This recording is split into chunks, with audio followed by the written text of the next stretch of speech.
ابو عبد الله مساك الله بالخير. يا اهلا وسهلا. شلونك الله يحييك؟ الله يسلمك. صديق ابو عبد الله بعيد عن الناس كلهم، اليوم قلنا ناخذ بزياره.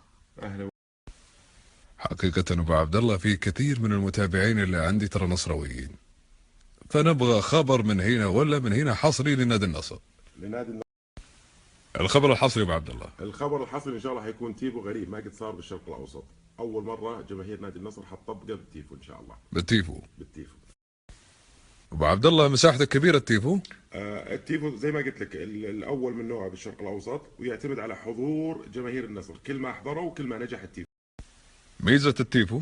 ميزه التيفو انه مختلف عن جميع التيفوات اللي سبق سويناها في المباريات السابقه، ويعتمد اعتماد كلي على كميه الحضور. طبعا اللي طبعا اللي ما يعرف ابو عبد الله هذا ايمن القاضي، عضو شرف في نادي النصر. وصوتي احلى من صوتك. في اي مباراه تحديدا؟ طبعا مباراة النهائي كاس سمو سيدي ولي العهد حيكون مباراة النصر والاتحاد، حيكون شيء خرافي باذن الله. ما شاء الله.